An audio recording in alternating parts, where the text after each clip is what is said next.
to do what is right and honest for Ghana. So for most, you remained chairman. To me, you were and always will be Jerry, my love, my life partner, my friend. You were for Ghana and Ben for me. I say farewell with the words of Rachel Wallace.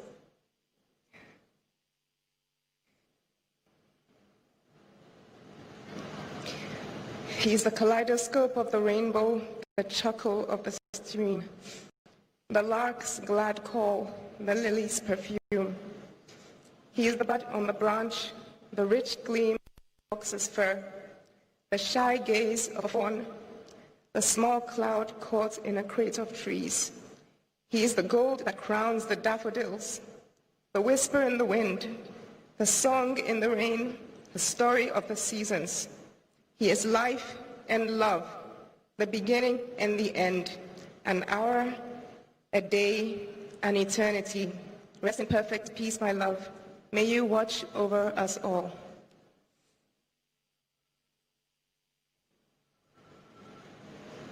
By the wife, Nana JJ Rawlings, read by Princess Amina. Commander, this is the most...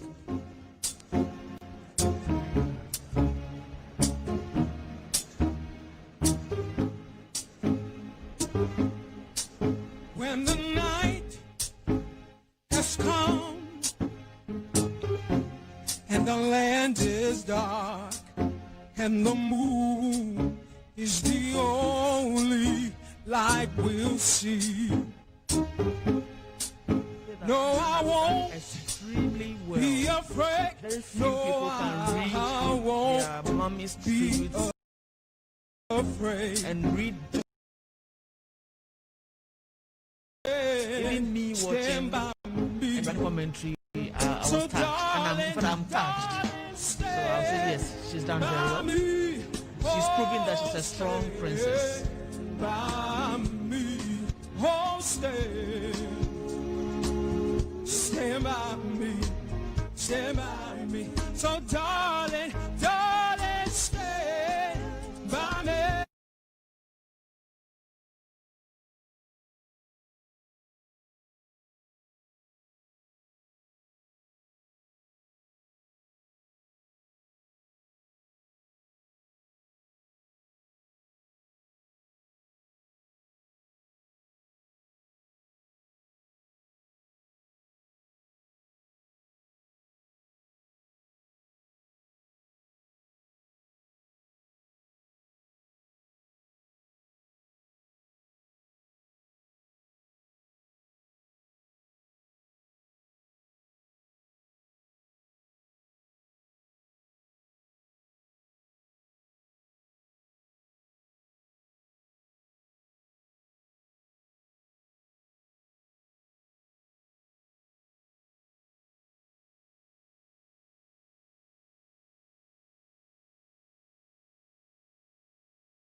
stand by me. Whenever you're in trouble, won't you stand by me? Please stand by me. Please stand by me.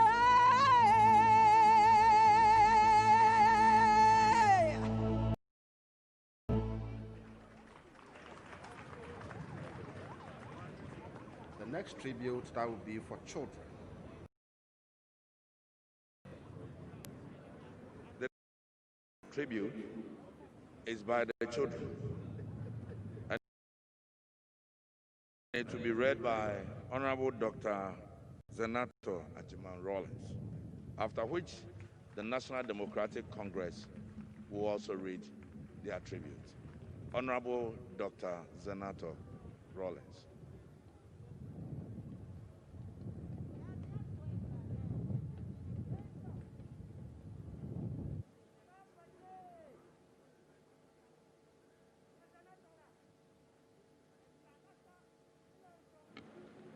The only thing necessary for the triumph of evil is for good men to do nothing. Edmund Burke. Daddy, so much that should have been said, but the perpetual folly of mankind, always thinking there's more time. Well, like many others before us, the realization only hits home when befallen by such a tragedy.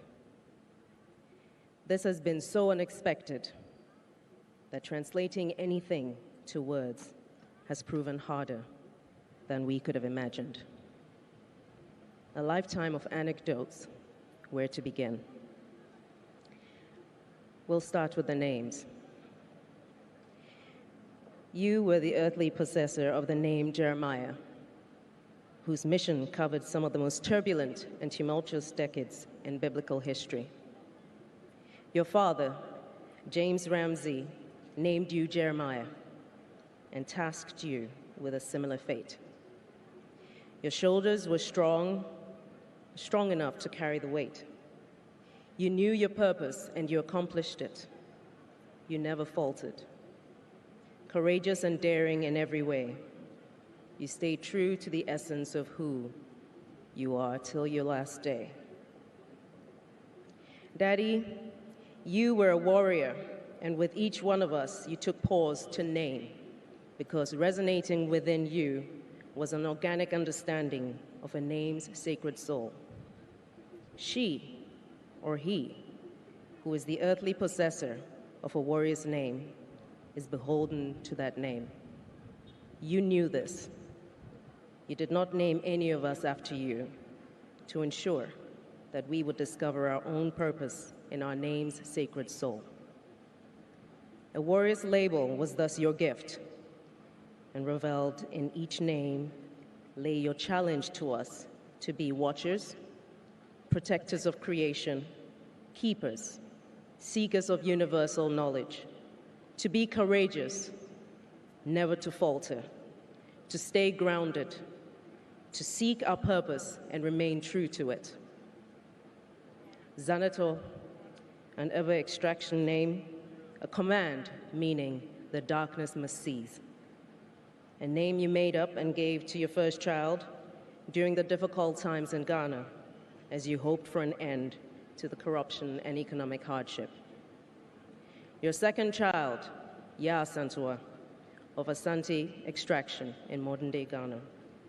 You named her after Nana Ya Santua of Ejisu, the Queen Mother who led her people to war against the British colonialists after the king of the Asante Kingdom was exiled. Your third child, Amina, a name of Arabic extraction.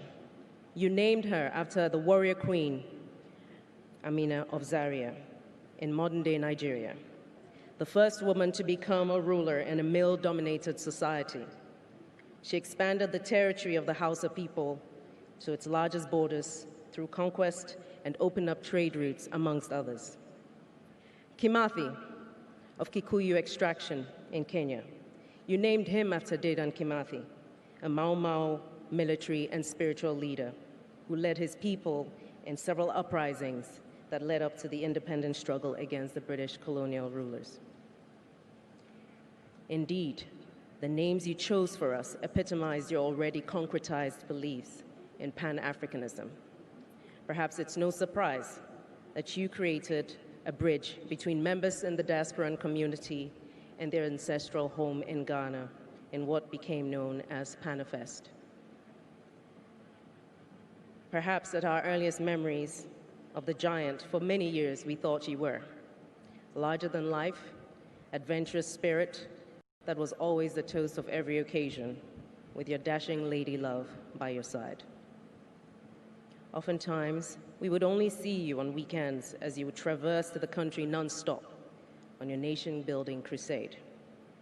On the occasions we would come by the castle during the week, you were always working but never tired, always heavily concerned with the country's affairs, but somehow making time to eat and exchange stories with your staff.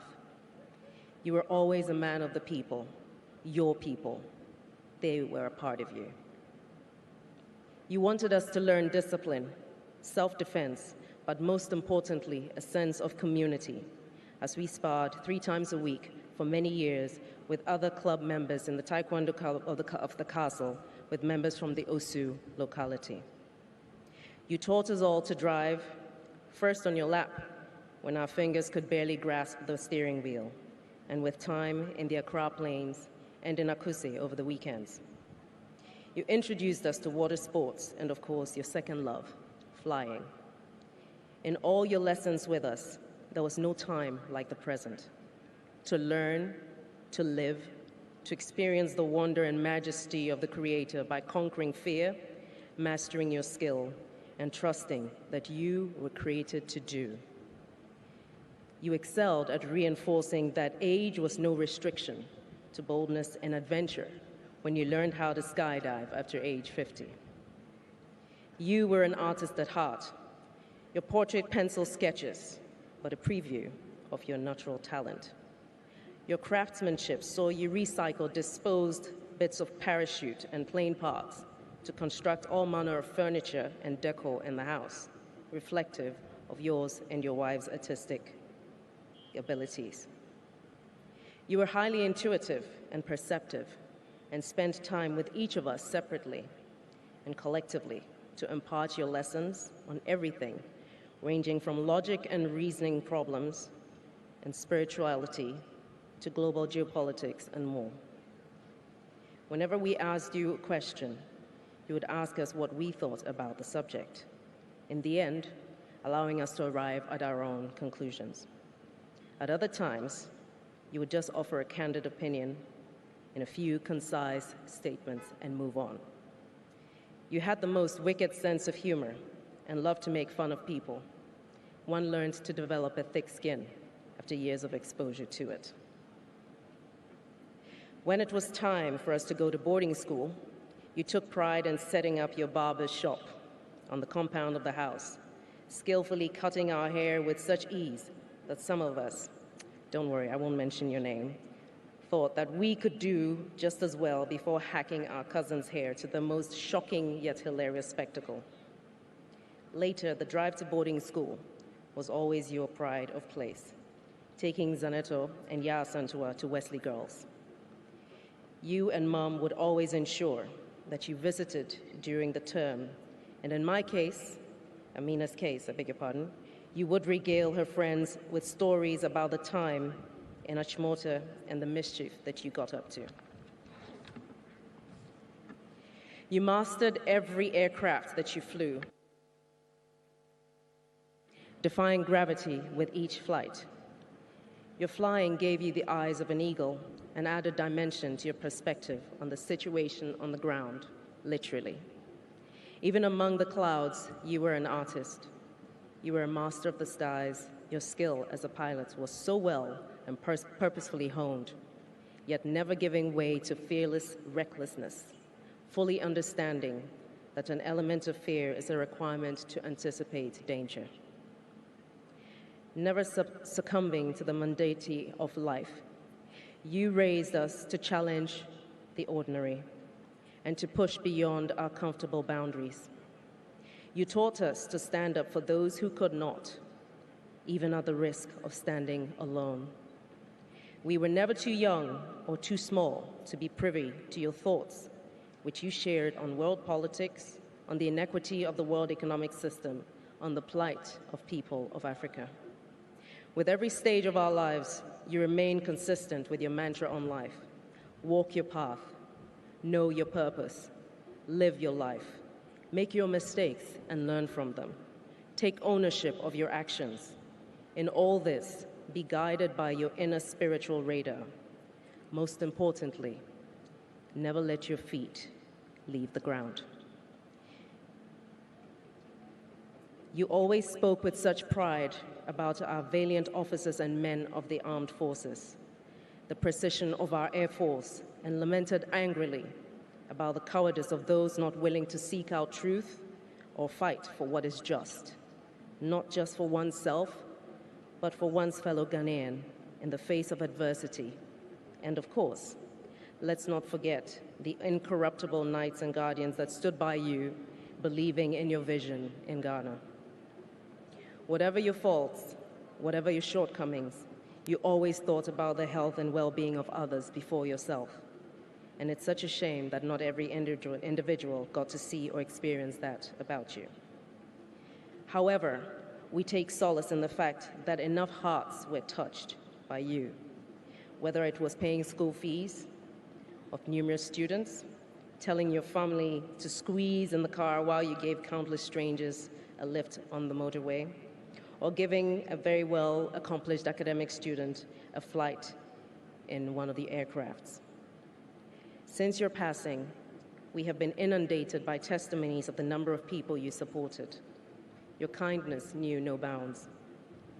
Soldier, warrior, father, grandfather, sage, friend. Daddy, thank you for sharing your life with us. Thank you for teaching us to be and to do. Your work is done. You're free now, so walk briskly and purposefully as you do among the ancestors. You will always be our warrior garden.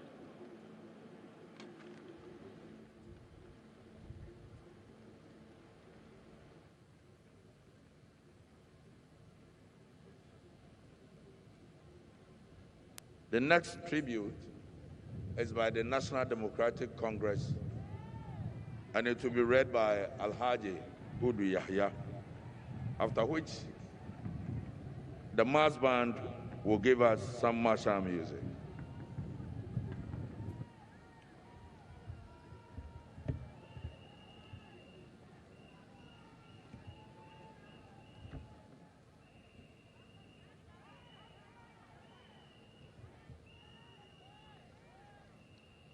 Tribute by the National Democratic Congress. The stature and principles espoused by Flight Lieutenant General John Rawlings make it difficult to eulogize him in just a few paragraphs.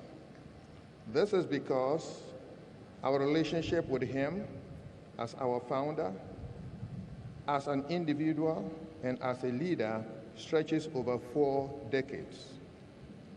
This tribute gives us the opportunity to say only a few things about this legend in Ghana's political history. President Rawlings was and still is an enduring institution that epitomized a value system that seeks to promote the good of society. His commitment to promote progress for all, especially the powerless, the voiceless, and the marginalized, is matchless. He hated exploitation of ordinary people by people who are powerful and rich. His towering image, charisma, and leadership style endeared him to all who were thirsty for justice, irrespective of their status in life, rich, poor, women and men, literate and non-literate, and irrespective of their religious persuasions. The attempt to restore the high professionalism and respect for which the Ghana Army is known the world over led to their arrest, that is he and his other ranks, and subsequent court-martial. We saw a manifestation of his selflessness, courage,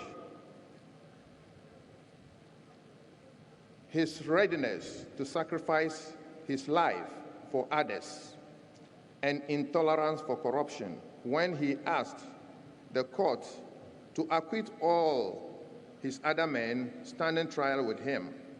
He offered to carry all the punishment for the insurrection alone. The court-martial was the trigger for the uprising of June 4th, 1979 uprising. Officers and junior ranks who saw his vision of cleaning up the rots in the Ghana Army, then under the leadership of the senior officers of the Ghana military, stormed the Bureau of National Investigation, where he was incarcerated, and freed him to lead the uprising for restoration of the dignity of the military and the country. The June 4th uprising was short-lived. Between June 4th to September 25th, 1979, because it was meant to halt the corruption then in the high places and seek accountability of persons in power. It was not the intention of the June 4th revolution to disrupt the program of return of the country to multi-party democracy.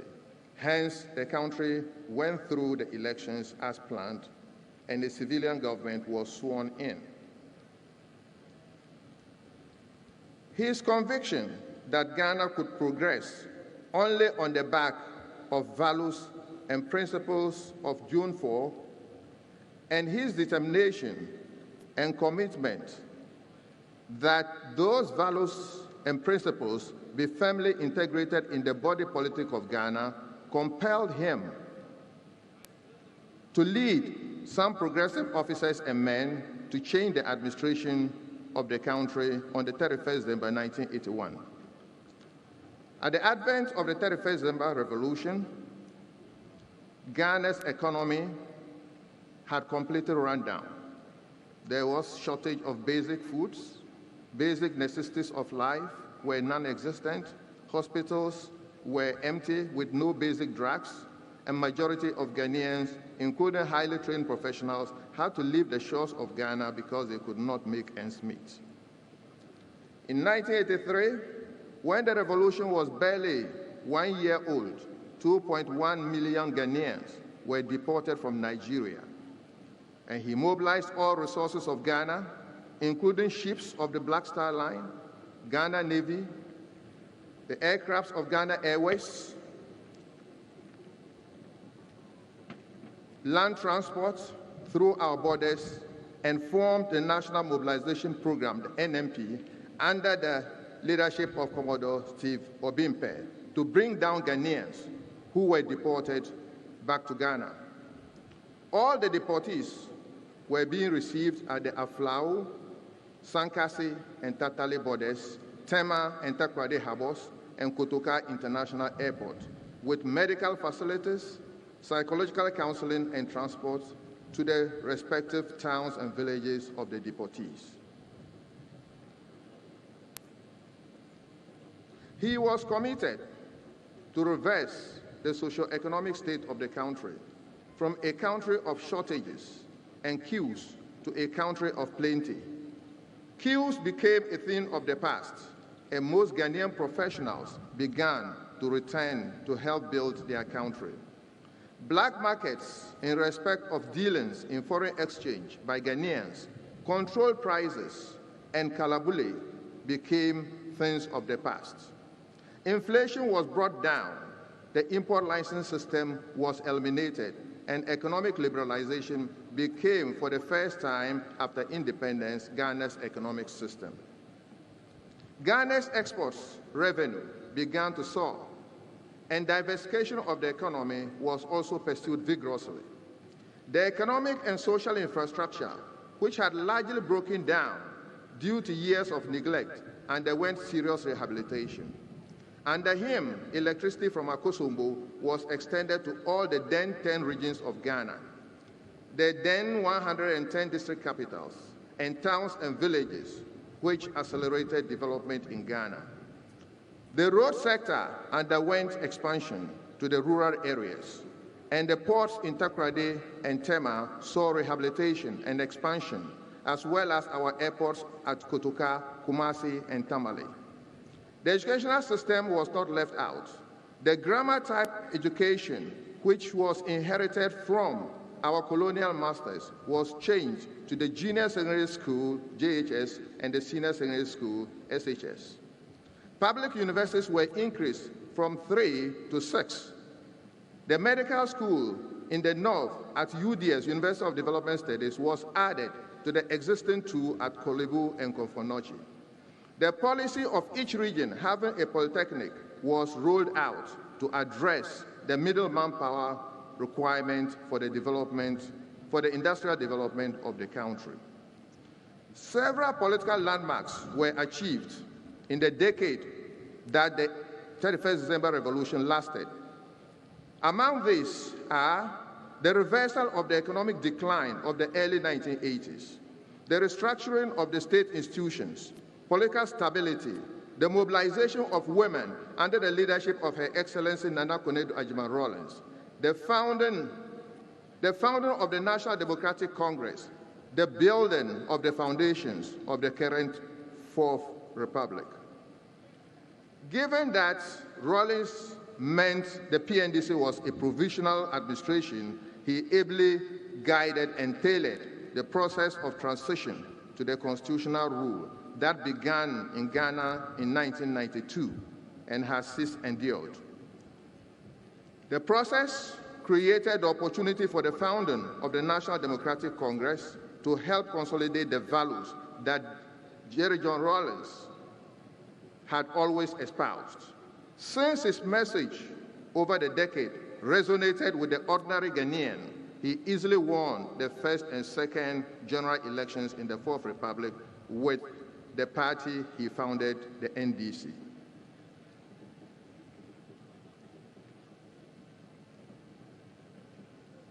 Perhaps it is appropriate to state here that His Excellency President JJ Rawlings signed the party's manifesto with his blood at Ho to signify the deep faith he had in the party to the principles which.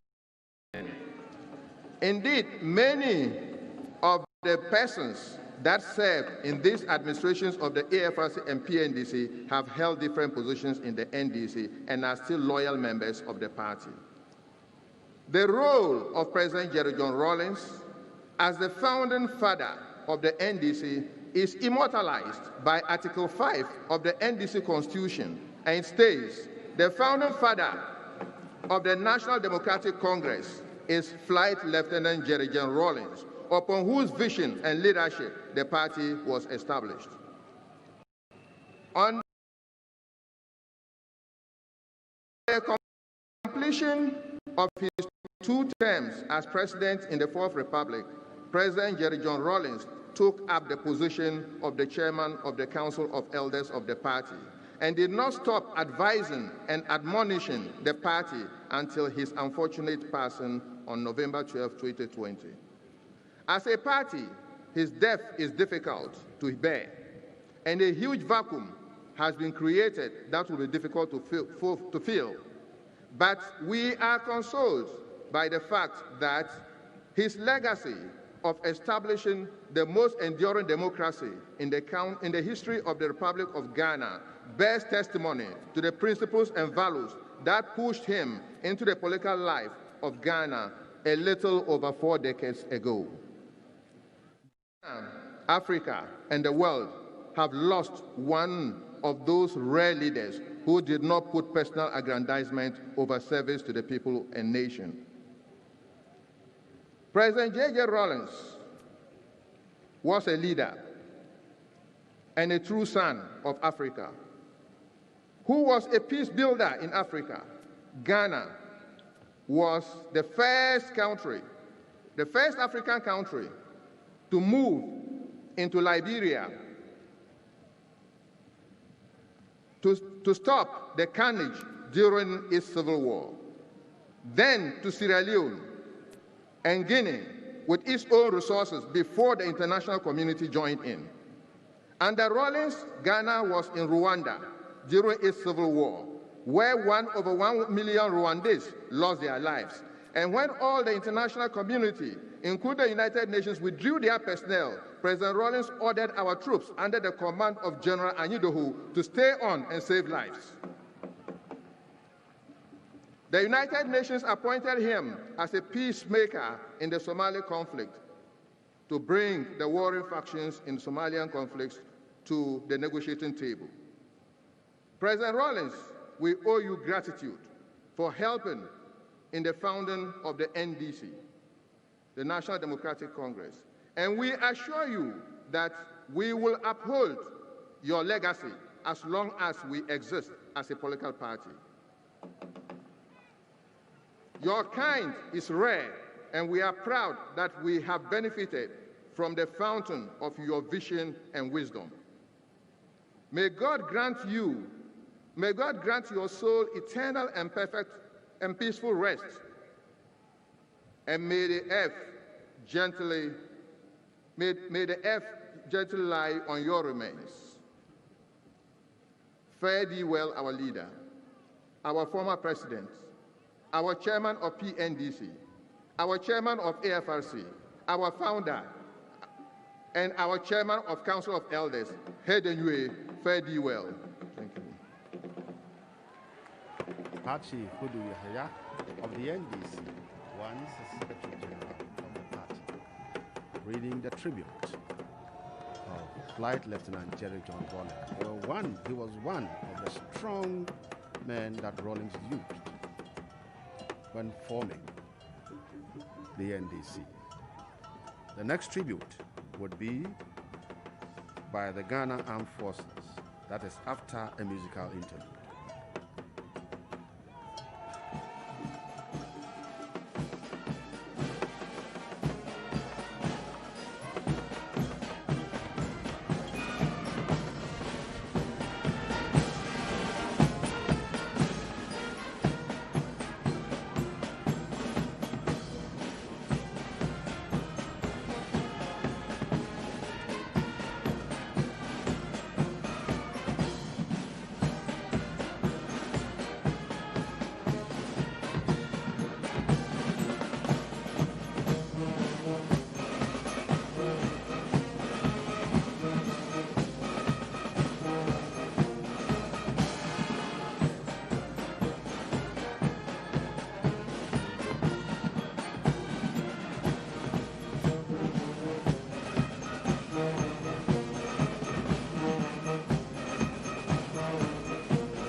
The next tribute is by the Ghana Armed Forces, and it will be read by Air Commodore Jacob Ashrifi, Chief Staff Officer of the Air Force Headquarters. Tribute by the Ghana Armed Forces.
Tribute to the late Flight Lieutenant Jerry John Rawlings, GH 1158, retired by the Ghana Armed Forces. The great Nelson Mandela said, and I quote, "When a man has done what he considers to be his duty to his people and country, he can rest in peace." I believe I have made that effort, and that is therefore why I will sleep for the eternity. Any keen observer will agree that these words of Nelson Mandela resonate equally with the life of His Excellency Flight Lieutenant JJ Rawlings, whom we mourn today. The late Flight Lieutenant Jerry John Rawlings was commissioned into the Air Branch of the Ghana Air Force as a pilot officer on 25 January 1969, on completion of his basic military training at the Ghana Military Academy. Flight Lieutenant Jerry John Rawlings' passion for flying was very evident even as a very young officer, and the route to that realization was challenging. However, by dint of hard work and dedication, he successfully achieved that cherished objective. Indeed, he was adjudged the best graduating cadet and was awarded the much coveted Speedbird Trophy, an award which every flight cadet at the Flying Training School in Takoradi dreams of. His career as an Air Force officer began at the Air Force Base Takoradi as a squadron pilot. Over time, he distinguished himself as a fighter pilot, demonstrating his exceptional skills in aerobatics. In addition to flying duties, he was also the base adjutant. From June to December 1970, Flight Lieutenant Jerry John Rawlings was posted to the Communications Squadron of the Air Force Base Accra as a squadron pilot. Subsequently, he was reposted to the No. 1 Squadron of the Air Force Base Takoradi from December 1970 to January 1971. His passion for precision and adherence to flying procedures, coupled with his dexterity at flying, earned him an appointment with the renowned No. 4 Squadron from 1971 to June 1979. He simply loved his job as a pilot. His situational awareness and rare skills with cockpit management and the art of flying were exceptional. He was also known for his love for other machines, especially motorbikes. Whilst in active service, he accepted extra-regimental assignments willingly and always executed them to the required standards. He was very firm, fair, and straightforward on his principles, especially when it came to dealing with his subordinates. He exhibited good leadership qualities at the flight lines and at social gatherings. The late former president had an affable personality, and his social etiquettes were that of an officer and a gentleman. In addition, he was an ardent sportsman, and he particularly loved horse riding and boxing. He served on the Inter-Service Boxing Organizing Committee on a number of occasions, and as the officer in charge of the Ghana Armed Forces boxing team, led it to win several laurels, both at home and abroad. His involvement in the political history of Ghana is now legendary and hardly needs any repetition. He had a deep sense of patriotism and nationalism and was very considerate of others, no matter their status in society. His daunting spirit was unbreakable and could never be affected by any challenging task. He will be remembered as the longest-serving head of state of Ghana and the architect of the Fourth Republic, which has been the most enduring. Most of the current serving personnel of the Ghana Armed Forces never met Flight Lieutenant JJ Rawlings whilst he was in active service. They only know him from open sources as a revolutionary and a Democrat who has left an indelible mark on the Ghana Armed Forces and the nation. One little-known fact is the amendment of the Armed Forces Regulations on Discipline, in which the trial by a sole commanding officer was replaced by the current disciplinary board. This was implemented by the late president and was informed by his empathy towards his subordinates and his sense of fairness. He was also the brain behind the formation of the 64 Infantry Regiment and the extension of 7 years from 18 to 25 years for soldiers until the recent further extension to 30 years.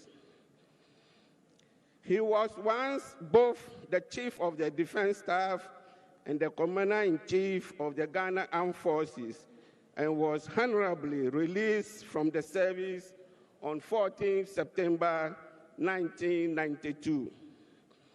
Your Excellency, your sudden departure has robbed the Ghana Armed Forces, the nation, and indeed Africa, of a treasured statesman, compatriot, nationalist, and a Pan-Africanist.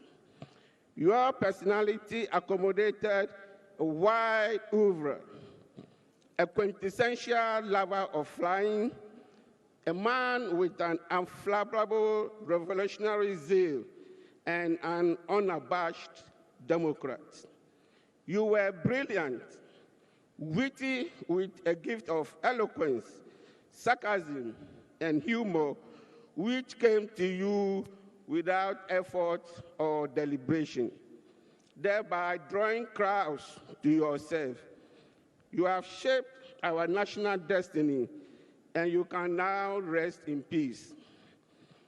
The words of William Shakespeare in his book, Julius Caesar, sum up the life of our departed president and statesman. Quote, "His life was gentle, and the elements so mixed in him that nature must stand up and say to all the world, this was a man, unquote. We are consoled that he is lying in the bosom of his maker until we meet again to soldier on in heavenly bliss.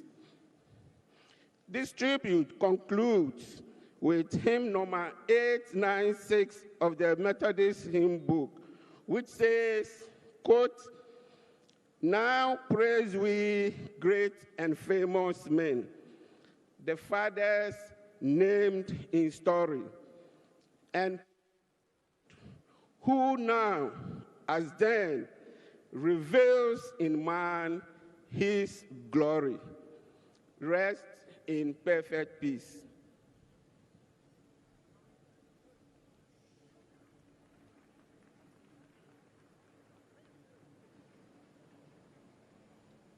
Thank you very much, sir. The choir will sing.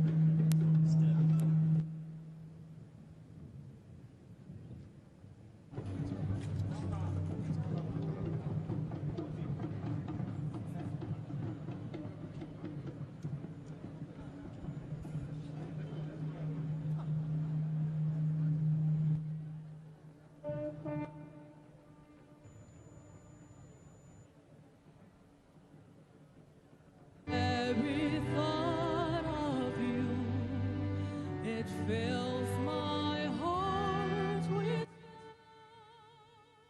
Jesus. You burn like wildfire, and I am overcome. Lover of my soul, even unto death, with my every breath, I will love you. Lover of my soul, even unto death, with my every breath, I will love you. Jesus, you are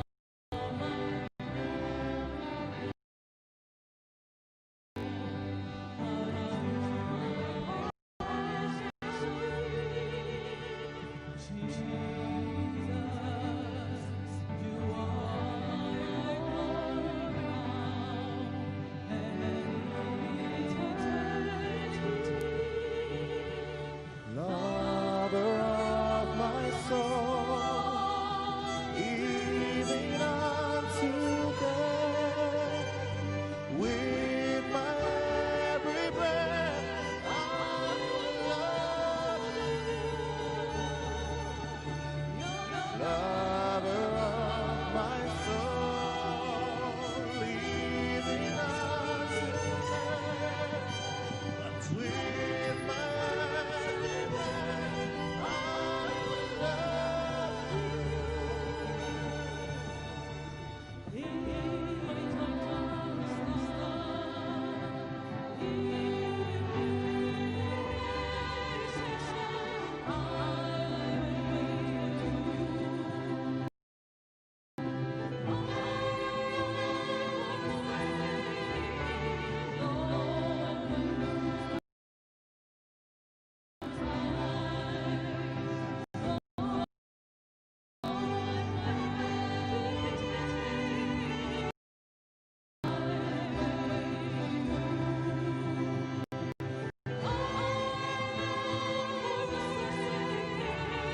One and I desire to see you in your beauty, my delight. Oh, you are my only, blessed defense, all consuming. And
Thank you very much, the choir and the National Symphony Orchestra. Brothers and sisters in the Lord, I have the singular honor to invite the President of the Republic, His Excellency Nana Addo Dankwa Akufo-Addo, to read his tribute. Mr. President, you are invited. After this, our sister Irene Logan will sing. Thank you, sir.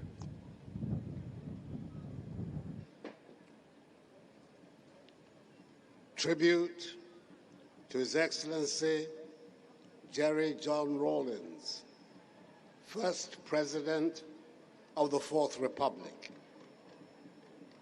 Farewell, Commandante. He burst onto the scene like a meteor, but a meteor that did not burst into flames and disintegrate like all meteors do. On the contrary, it remained potent until the very end of its life, leaving strong footprints in the sands of time.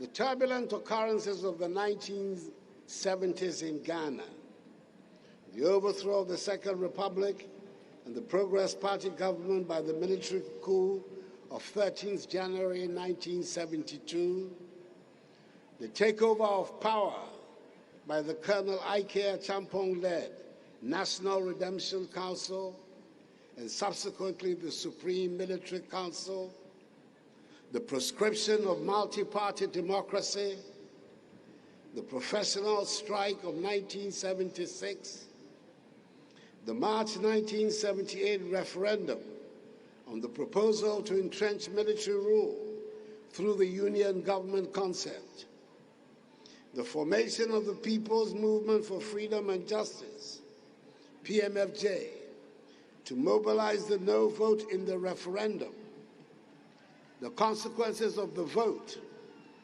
and the conspiracy to abduct the Electoral Commissioner, the palace coup that removed General Kutua Champong from office and ushered in General Fred Akufo in his stead, culminated in the emergence of Flight Lieutenant JJ Rawlings in the political space of our country. Charismatic, energetic, fearless leader. Such were the attributes ascribed by many Ghanaians